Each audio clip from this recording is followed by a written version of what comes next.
We usually belly on up to the 9 foot homemade oak bar, but since we are recording here in the early morning hours of Friday, March 22nd, I guess we're belly on up to the coffee table, continuing the minor league preview series. Took a little bit of a break due to my scheduling, and then also a trip down to Bradenton for the breakout game, some Pirate City backfield action. But we're back at it and introducing for the first time on Minor League News and Brews, Bucs in the Basement, the new voice of the Bradenton Marauders. Got a chance to chat with him for a few minutes. I know he was a busy man with all the festivities that were going on. Thomas Zinzarella, by way of Providence. Let's see here. You've been a lot of places, man. The Orleans Firebirds, Yep. the Billings Mustangs, the Biloxi Shuckers, the Hudson Valley Renegades. Thomas, how you doing today, brother? I'm doing well. Yeah, it's been a long journey. New England guy going out to Montana, my first affiliated ball experience, but happy to be here and landing my feet in Bradenton. And this year, I know getting to experience my first spring training. So that's something I was really looking forward to when I took the job, and definitely happy to be here. Yeah, and there have been some more changes that have been going on with the Bradenton Marauders. People may not have noticed. There is a new manager, Jonathan Johnston, who had been with the team for the past, I believe, 3 seasons. Mhm. Still with the organization, but we got a new manager, not new to the organization, in Jim Horner. Also, Scott Siebel, who had been with the Yankees and the Marlins as a hitting instructor, he's in there as well. New integrated baseball performance coach, which is something that Ben Charrington and John Baker have been really big on, bringing in those guys that are not only there to help coach them, but it's also the stuff that goes on outside of baseball. The only thing that's really sticking to them is Matt Ford is back for a second season as pitching coach, but Bradenton's seeing a lot of changes this season. Yeah, you got a lot of guys that came up from the FCO. That's where Horner was, and so he worked with a lot of the coaching staff that's coming in this year. You just kind of see that a lot where they go from the FCO to then single A, and obviously it's just down the street from Pirate City, so it's not too far of a trip down the road. I've had a chance to talk to Jim a few times so far. I haven't really met any other the coaching staff yet. I believe we do have something planned maybe next week. It's the perks of being right here by the complex and everything for spring training is that you get to meet a lot of the coaching staff before they get to your Philly. Usually, you said used to being high A and double A, and we're the ones that are waiting for the players and the coaching staff to get to you, 2 3 days before the season starts, and you get one of those two practices in. But definitely the nice perk is you get to do that, and you get an experienced guy like Jim Horner, who's coached out in high A before and in the Cali League out there, and former player himself in the minor leagues for a number of years, and he's a West Coast guy, Idaho guy, so but he loves it down here in Bradenton. And you mentioned the FCL, and this is something that we kind of got into when we did get a chance to chat was, the changes that have been made to the FCL season. It's starting about a month earlier, ending about a month earlier, right around the draft time. Previously, some guys would, make their way over to Pirate City, play some backfields games in the FCL. But there's a possibility that you may see more players, and it's not like we haven't seen it before. If you have a college bat, a more advanced bat, they may show up in low A and instead of getting some FCL time. Some of the pitchers that we talked about may not get any time anywhere, depending on what their workload was in college and high school. But it is nice to have that complex as close as it is to Bradenton. Yeah, no, it's definitely it'll be interesting to see kind of how that really does work out just around the draft with it starting a month earlier. Will some guys that maybe will good extended spring training with the go play in the complex then, and then go to single A and in Bradenton. So that's the nice part is that you can shuffle those pieces around. And you haven't worked with the Yankees organization last year. They might have done something similar, like you said, where the arms that didn't pitch after they were drafted, where do they go? I mean, sometimes, just last year, for example, just using it with the Yankees organization, we had a guy, Drew Thorpe, who's been in the news with trades and stuff, and Chase Hampton. Both guys were, Thorpe was a second rounder by the Yankees, and Hampton was, I think, a fourth rounder. And both those guys were drafted, didn't pitch after the draft, and then they were signed to high A. So it'll be interesting to see, what the Pirates do with how they're going to sign guys with the whole complex shifting and obviously ending a month earlier too. After the draft, you might just see more guys. Sometimes they get their feet wet, playing in the backfields at Pirate City for 3, 4, 5 games and then or longer, and then get the call up to single A Bradenton. So it'll be interesting to see the timing of those roster moves too, just through the whole system. Usually, obviously, you get around the trade deadline as well. You're going to see a lot of movement because you're limited with a lot of the roster space now.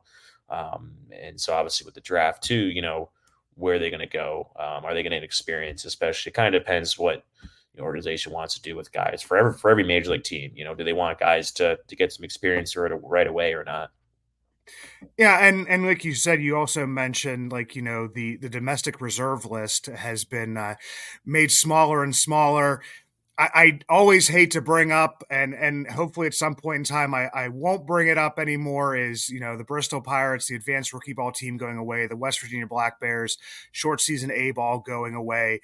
I kind of saw the writing on the wall that the domestic reserve list would be made a little bit smaller, might have to make some decisions concerning the rosters a little bit earlier, maybe getting a look at some FCL guys before the draft comes up. I don't want to see anybody go anywhere. Don't want to see anybody, jettisoned off those rosters or off the reserve list. But I don't know. It's the business. It's the you're doing business. You have to do those kinds of things. But one thing we'll get into a little bit of the preview here, because it kind of seems like a lot of the stuff is happening up in Indianapolis, Altoona now, when guys, are they're optioned there because they are already in the major league camps.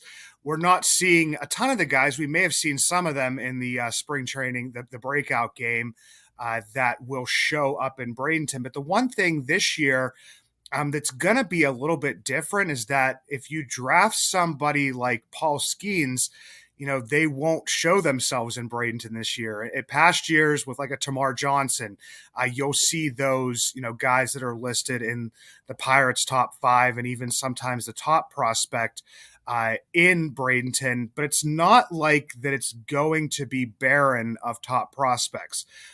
You got Michael Kennedy, who should see some time there possibly, Xander Meath, Zungshuk Shim, Esther Suaro, Yordani De Los Santos, Johnny Severino, Omar Alfonso, and Manuel Torrero. So there's still going to be a decent amount of top 30 prospects there in Bradenton that you're going to get to put eyes on, because everybody knows everything starts in Bradenton.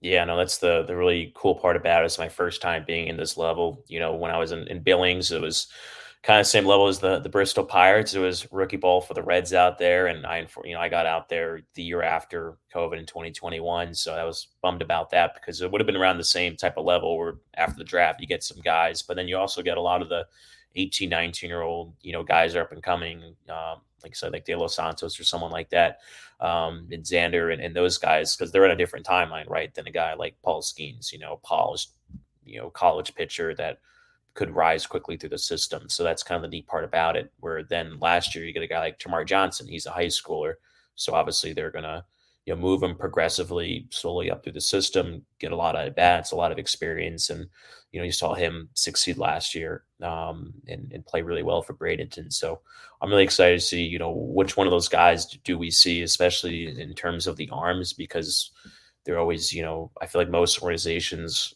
they like to they don't want to rush pitchers, especially unless they really think that they're ready. Especially some of these young high school guys or these young international free signings that they have. So that's kind of the cool part about being at this level is that you get a lot of those guys before maybe top 30 prospects, but you're going to see their breakout campaigns and them rise.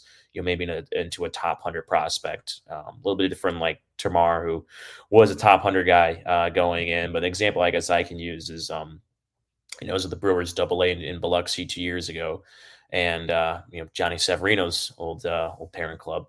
But seeing Jackson Churio, like his rise came from he was 18 years old, and it was a little bit shocking for some people, I think, in around baseball to see him. They Brewers are really confident in his ability, and so they put him in Single A Carolina, and absolutely mashed in High A, and so he turned 19, I think, middle of the season. So you know the Single A High A seasons ended a week before Double A, so he played the last 6 games with us, and I think he was 19.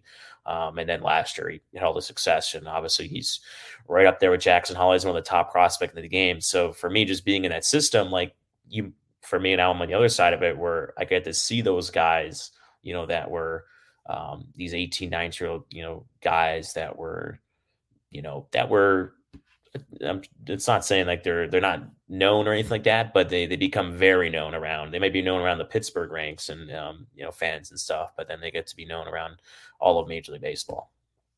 Yeah, and with like the national media, it is something that there's guys that jump onto the radar. They do different types of things, and for me, I mean, I look at the amount of we talk about like the catching depth and different types of stuff. I mean, obviously with Endy Rodriguez's injury, you have Henry Davis up there, and people were saying that the ranks of the Pirates, that depth may be going away a little bit. But I mean, you have Axiel Plaz, you have Omar Alfonso, you have Miguel Sosa, who can catch and then also bounces to the outfield. So I feel like some of that stuff that gets lost in the shuffle when a guy gets signed, during that international signing period, we're starting to see a lot of those guys kind of move up through the ranks. And we did get to see, those guys, work out some of their kinks.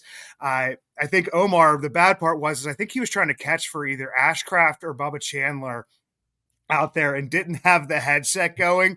So he had to go back to the old fashioned symbols. And he was a little bit of confusion, but some very interesting catching prospects down in Bradenton this year. Yeah, I mean that's the great part about it too is that you get these international signings or someone like that, and they can make themselves into prospects. I don't want to keep talking about other organizations, but the Yankees were like that last year, where they just had an embarrassment of riches. But there were a lot of guys, or 2, 3, 4 guys that made themselves into prospects, and so I think you can see the same thing in any position in the Pirates organization. Obviously, have a lot of infielders right now. Guys competing for the major league job at second base, and catching. I think is another one of those where they have options. But you can really fill the system with these guys. And again, it's the same thing where they can have their breakout campaign here to really solidify and prove to the organization that they're a guy to be reckoned with. And so I think that's always an important part to always remember. Yeah, and I don't want to put you on the spot here because you are fairly new to the job and everything, but I mean, I always ask the broadcasters, you minor league guys, if there is maybe one hitting prospect that has maybe caught your eye so far, one pitching prospect that you've maybe got to see that is that kind of standing out to you at the moment.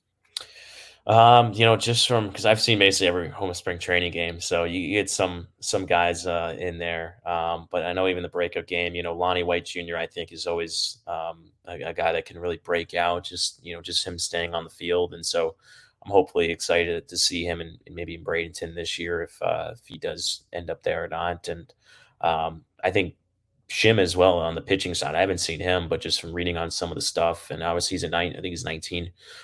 So he's a guy that's maybe FCL and then Bradenton or just Bradenton to start the season. Xander kind of the same way, young high school arm. I don't know if he's going to start again. It's a lot of these options. That's why I'm really looking forward to getting the roster because see who we start with, and obviously go from there. And Maybe they'll keep guys in extended spring, but you know, I think those are a couple guys. Sung Jae Chang. I've always been impressed with him. I saw him in Greensboro last year to open up the season. It was right after the World Baseball Classic, and seeing him, but I don't remember him having this much power. And so to see him hit a couple home runs in spring training, and not easy ones either, against some really good arms, I was like really impressed with him even more. That's just someone from the other spring training games that I've seen him a lot and play. So definitely, I'm looking forward to kind of again seeing this who's going to be on this Bradenton roster, and I think it's different even for me. I'm trying to figure out myself. Obviously first year it's a little bit tough trying to figure out who's going to be here. You're looking at who ended the season here. Guys after they drafted. Are the guys like Mitch Jebb or Garrett Forrester, like are they going to be here? Or are they going to start the year in Greensboro? So it's a lot of question marks, and I'm just love to see both those guys play too. So I've heard some looking at some stuff from Jeb and those guys last year. It'd be great to have them. Yeah, it's definitely going to be tough with some of the players. I know that, Owen Kellington was in Bradenton for a while last year.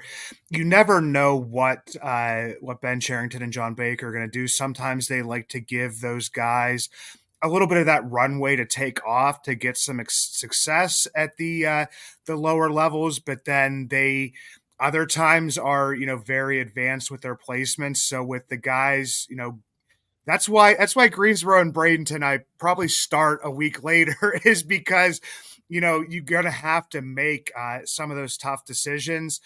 Guys, that played in the FCL last year, are you going to start them, in the FCL depending on how much time they had? I mean, I did get to see a friend of the podcast, Eric Birdland, Eric Garfield, does a lot of the stuff with the Orioles, but he did have a little bit of a bullpen action and a little bit of game time with Xander Meath, which is a guy who I am super excited about. And I'm hoping that he's in Bradenton so that I can be able to see him on my MILB TV. But that's the things with these lower levels is definitely the placements. And you have, in some ways, three places to choose from. But in those, you see like a Tony Blanco Jr. Is he gonna be up in Bradenton? A lot of different guys, because even your Donny De Los Santos showed early on that he was maybe a little bit too big for the FCL last year, but then kind of struggled when he came up to Bradenton. So that's the thing. Like these lower levels, man, it gets very tough as to see exactly where the placement's going to be.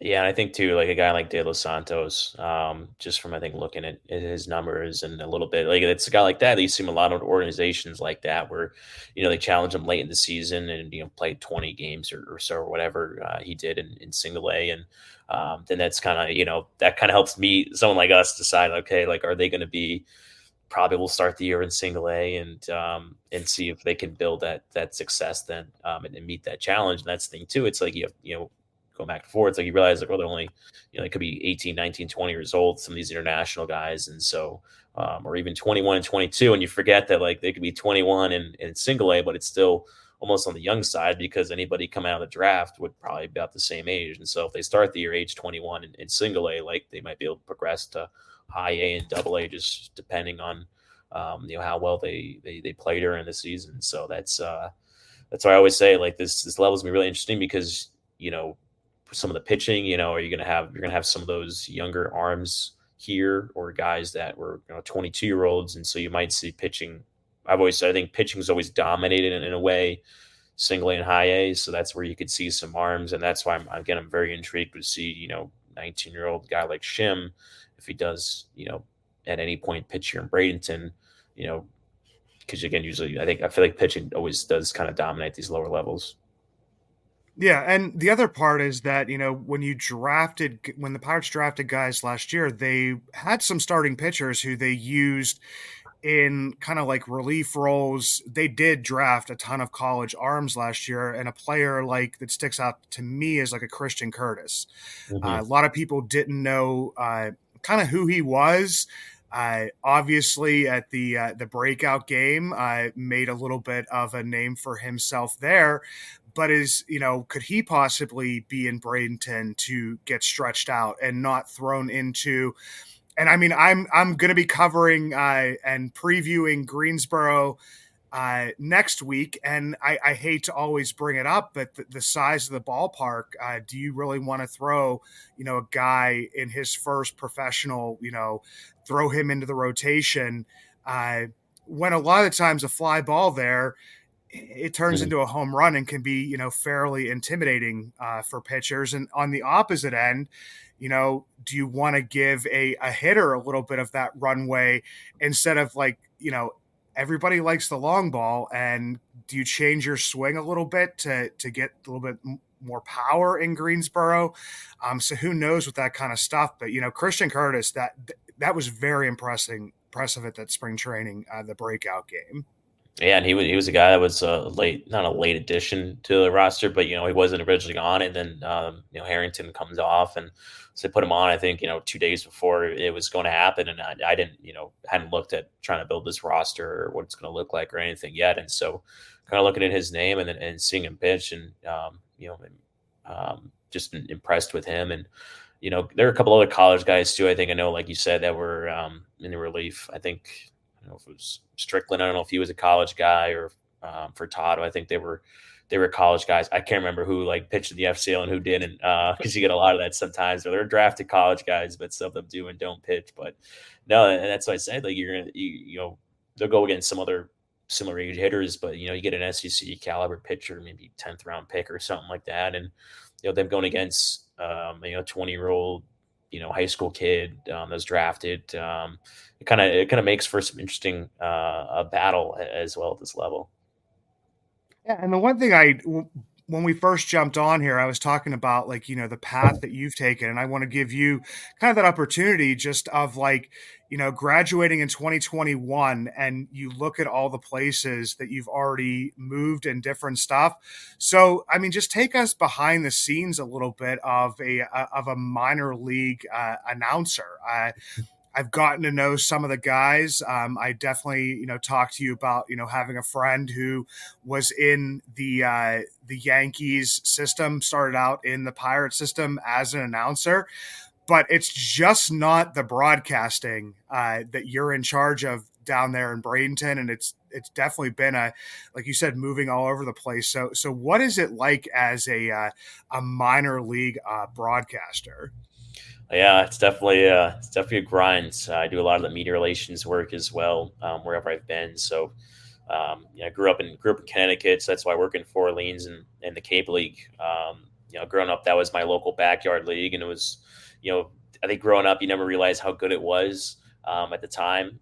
And 1 in 7 major leaguers have played on the Cape. Like growing up, I remember used to the baseball clinics up there, and so Matt Wieters was my clinic coach one time. I was a catcher, a left-handed hitter too, and so getting to, I was like 7 years old maybe, and I was like, I want to, I'm a catcher and going to work with a guy like Matt Wieters who goes, top 5 in the draft by the Orioles and wins a couple Gold Gloves, All Star. It's pretty cool to have that in your back pocket, even too. Then when I realized I want to work in baseball, to have that in my backyard, I'm like, my grandparents had a house there growing up, and so, always been around that league and got to intern there for a few summers. And that's where I met Jack McMullen up in Indianapolis now. And Jack and I we weren't the same team, but we got to meet on the Cape and that summer. And I remember, I was there in 2018 and 2019, and, COVID kind of cut short my 2020, but, I remember seeing Nick Gonzalez up there play and for Katuitt, and I was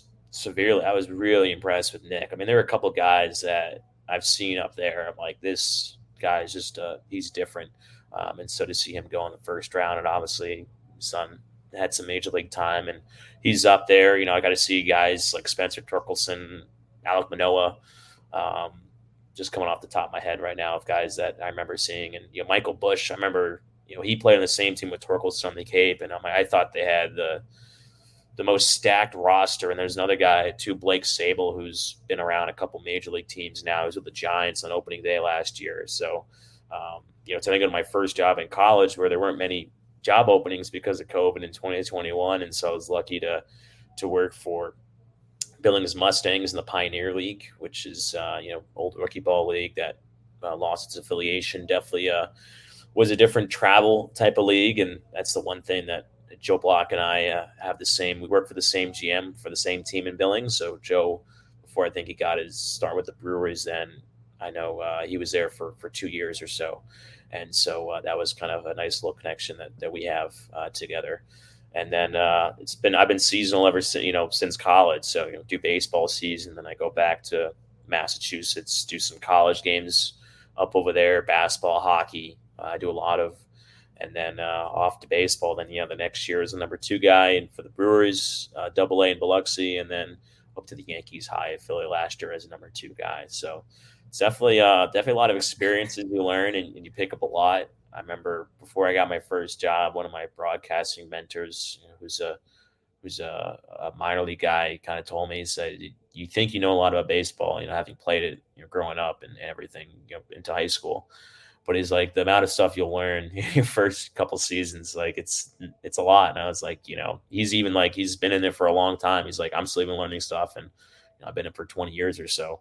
And so this is year 4 for me, and I think every year there's new stuff that I learn and pick up. But going back to the question too, well, kind of what goes on with my job. Well, it's again a lot of media relations work, and now that usually have a partner, so I'm a one man band here pretty much. My assistant GM, she handles a lot of the media relations stuff too, so I do have a lot of help here. So I get to really prioritize broadcasting and kind of what goes along with that.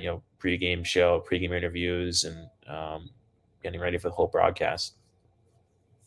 Yeah, well, Thomas, we're glad to have you in the Pirates organization. Looking forward to watching some of the games on MILB TV.